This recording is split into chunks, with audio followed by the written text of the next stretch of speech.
안녕하세요. 돈박사입니다. 8월도 이제 다 가고 벌써 9월이네요. 다들 잭슨홀 미팅 이슈로 인해서 과연 우리나라 증시는 어떻게 변할 것인가 걱정을 많이 하시던 것 같습니다.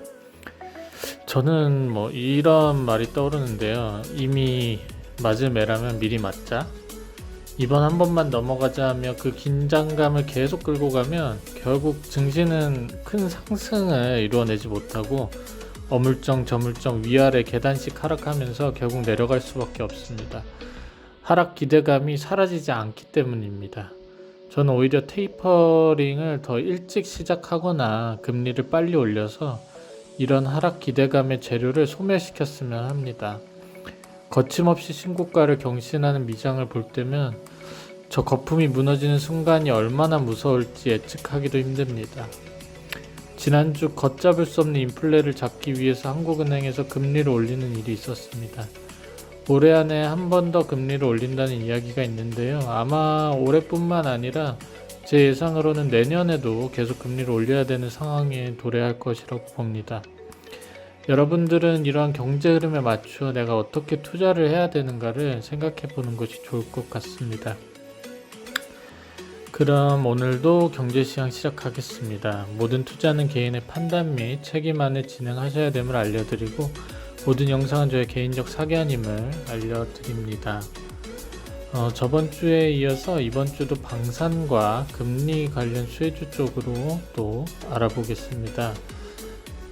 아시다시피 지금 아프간하고 미국의 대립이 엄청난데요.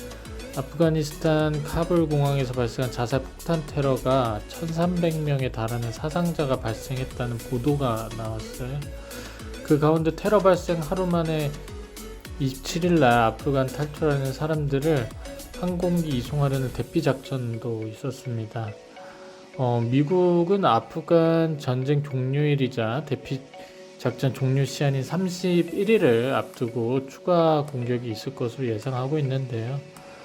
31일이 마지막 탈출 시한인데요. 그 후라도 미국인 한 명이라도 아프간에서 더 희생되지 않도록 지금 전방위적으로 노력하고 있는 것 같습니다.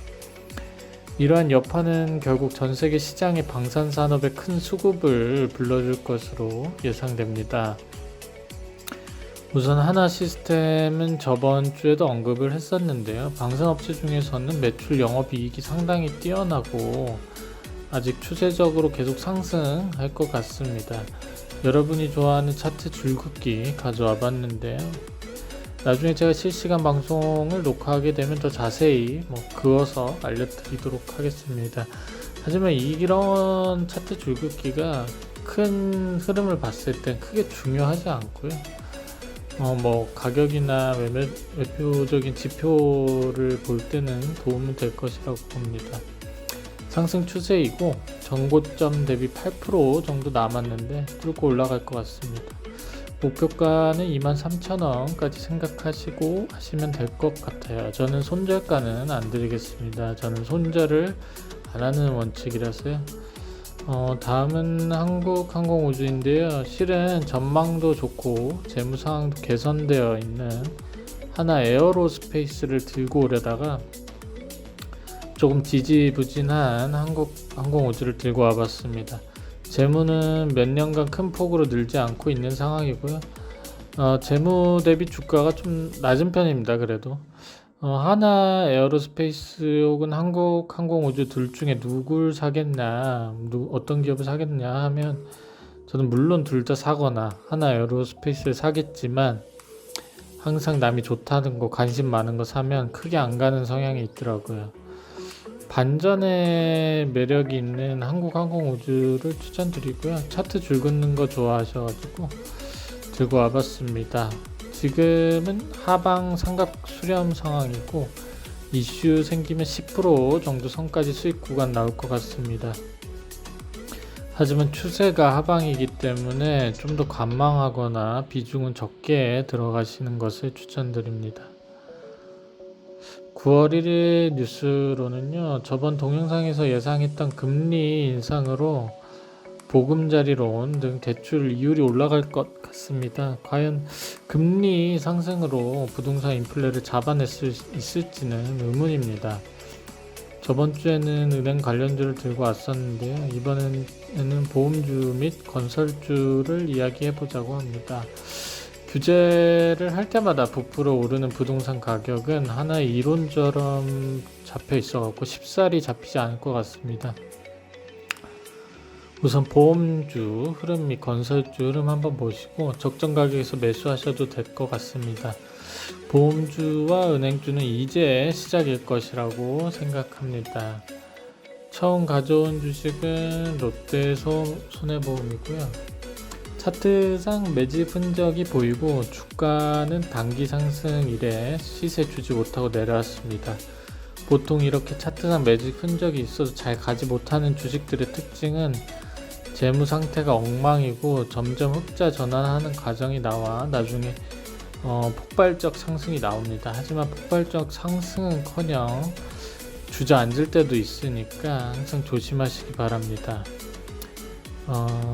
그 다음으로는 이제 삼성화재 우선주를 들고 와봤습니다. 삼성화재를 들고 오려다가 아무래도 주가 및 배당을 더 잘 주는 우선주를 들고 왔습니다.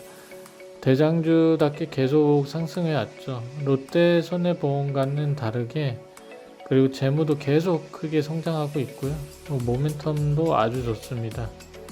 재무 상황 차이가 같은 섹터에서 이런 차트의 모양을 내는 아주 대단하죠. 보통 이제 같은 섹터에 있으면 차트가 거진 다 비슷합니다.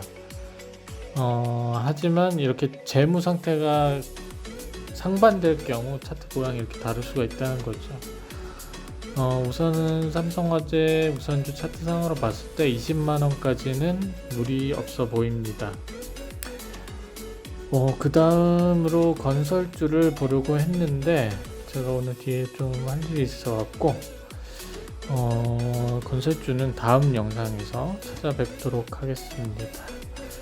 우선 두 개 큰 테마인데요. 보면 이제 방산주하고 금리 관련 쪽인데요. 보통 이런 섹터들이 오를 때쯤이면 주가가 그렇게 증시의 상승이 이제 더디는 상황이 돼요. 보통 이럴 때는 무리하게 매수하려고 하지 마시고요.